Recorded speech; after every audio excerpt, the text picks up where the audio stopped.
Yes, it is legal to fish Romex, which is non-metallic sheathed cable, through polyvinyl chloride or PVC conduit into a metal box in a structural insulated panel, also known as the SIP.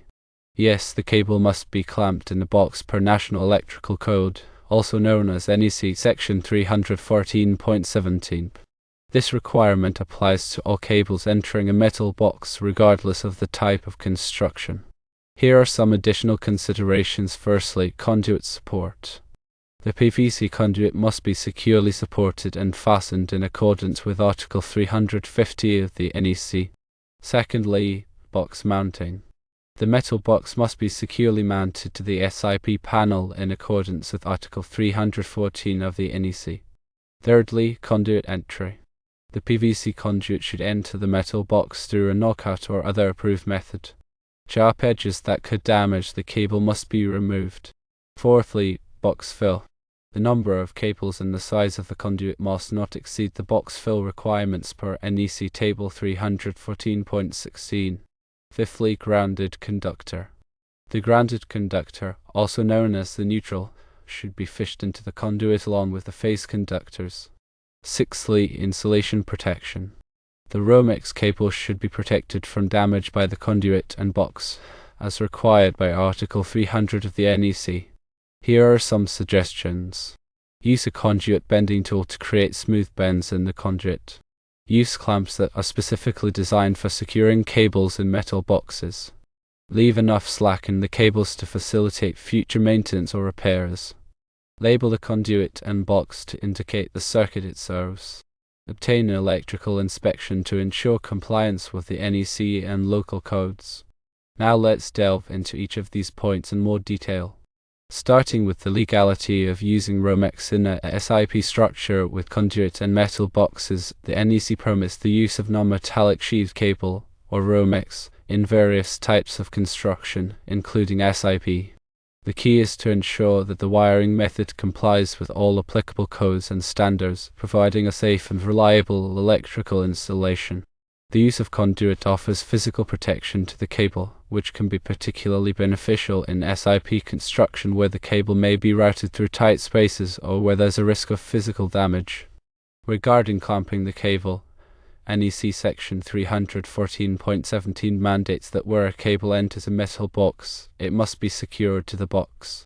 This requirement is essential for preventing strain on the wire terminations inside the box and ensuring that the cable cannot be pulled out accidentally. Approved connectors or clamps designed for use with non-metallic sheathed cables must be used to secure the cable to the metal box. These connectors typically have a clamping mechanism that grips the cable sheath without damaging the conductors inside. Now let's examine conduit support. Article 350 of the NEC provides detailed requirements for the installation and support of PVC conduit. The conduit must be securely fastened to the building structure at intervals specified in the code. The spacing between supports depends on the size of the conduit and the type of support used. Proper support prevents the conduit from sagging or becoming damaged, which could compromise the protection it provides to the enclosed conductors. For box mounting, Article 314 of the NEC governs the installation of outlet, device, and junction boxes. The metal box must be securely mounted to the SIP panel to prevent it from moving or becoming dislodged. This can be achieved using screw bolts or other approved fasteners that are appropriate for the SIP material. The box must be flush with the finished surface of the wall or ceiling, and any gaps around the box must be sealed to prevent air infiltration.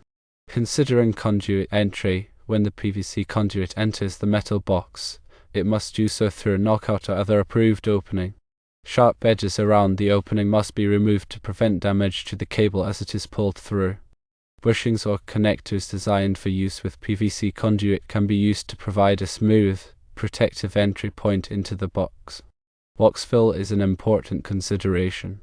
NEC Table 314.16 provides guidance on the maximum number of conductors, devices, and fittings that can be installed in a box of a given size. Overfilling a box can lead to overheating and other safety hazards. The size of the conduit must also be appropriate for the number and size of conductors being installed. The grounded conductor, also known as the neutral, must be included within the conduit along with the phase conductors. This ensures that the circuit is properly grounded, which is essential for safety. The grounded conductor provides a return path for fault current, which helps to trip the circuit breaker or fuse in the event of a ground fault. Insulation protection is critical. Article 300 of the NEC provides general requirements for wiring methods. The Romex cable must be protected from physical damage throughout its entire run. The conduit and box provide this protection, but care must be taken to avoid damaging the cable during installation. The cable must be handled carefully and not subjected to excessive bending or pulling. Using a conduit bending tool allows for creating smooth, consistent bends in the PVC conduit. This prevents kinks or sharp bends that could damage the cable or make it difficult to pull through the conduit. These tools are available in various sizes to accommodate different conduit diameters. Clamps specifically designed for securing cables in metal boxes provide a secure and reliable connection. These clamps typically have a clamping mechanism that grips the cable sheath without damaging the conductors inside. They are easy to install and provide a professional-looking finish. Leaving enough slack in the cables inside the box facilitates future maintenance or repairs. This allows for making connections and performing tests without straining the wires. The amount of slack required depends on the size of the box and the type of devices being installed. Labeling the conduit and box to indicate the circuit itself is a good practice that can save time and effort in the future. This helps to identify the circuit quickly and easily, which is especially useful when troubleshooting electrical problems. An electrical inspection is essential to ensure compliance with the NEC and local codes. A qualified electrical inspector will review the installation to ensure that it meets all applicable requirements. This helps to identify any potential safety hazards and ensure that the electrical system is safe and reliable. Remember to always consult the latest edition of the NEC and local codes for specific requirements in the area. These codes are constantly being updated to reflect changes in technology and best practices. It is also important to obtain all necessary permits before starting any electrical work. Permits ensure that the work is inspected and approved by the local authorities. When working with electricity, it is essential to follow all safety precautions. Always turn off the power to the circuit before working on any electrical components. Wear appropriate personal protective equipment, such as gloves and safety glasses. If you are not comfortable working with electricity, it is best to hire a qualified electrician. Electrical work can be dangerous, and it is important to take all necessary precautions to protect yourself and others. Structural insulated panels, or SIPs, are a high-performance building system for residential and light commercial construction. SIP are manufactured by sandwiching a core of rigid foam plastic insulation between two structural facings, such as oriented strand board. SIP are used for walls, roofs, and floors, and they provide superior insulation, strength, and airtightness compared to traditional framing methods. SIP construction can present some unique challenges for electrical wiring. The panels are typically thicker than traditional framing, which can make it difficult to run wires through the walls. The panels are also very airtight, which means that it is important to seal any penetrations to prevent air leakage. When wiring a SIP structure, it is important to carefully plan the layout of the electrical system. This includes determining the location of all outlets, switches, and light fixtures, as well as the routing of all wiring. It is also important to coordinate with other trades, such as the plumber and HVAC contractor, to ensure that the electrical system is compatible with the other building systems. There are several different methods that can be used to wire a SIP structure. One common method is to run the wires through chases or channels that are pre-cut into the panels. Another method is to surface mount the wiring using conduit or a raceway. The choice of wiring method depends on the specific design of the building and the preferences of the electrician. Regardless of the wiring method used, it is important to follow all applicable codes and standards. This includes using the correct type and size of wire, properly grounding all electrical components, and protecting the wiring from physical damage. It is also important to seal any penetrations in the SIP panels to prevent air leakage. This can be done using caulk foam or other approved sealant. Wiring Romex in ASIP with conduit and metal boxes involves several key aspects to ensure safety and code compliance. First, the legality of using Romex within conduit in SIP is generally permissible, provided it adheres to NEC guidelines. Romex, or non-metallic sheet cable, is commonly used for residential wiring, and encasing it in conduit offers added protection against physical damage, which is beneficial in SIP construction. However, it's crucial to ensure the specific installation complies with local amendments and interpretations of the NEC. Second, clamping the cable at the metal box is a mandatory requirement under NEC section 314.17. This prevents strain on the conductors and ensures the cable remains securely connected to the electrical system.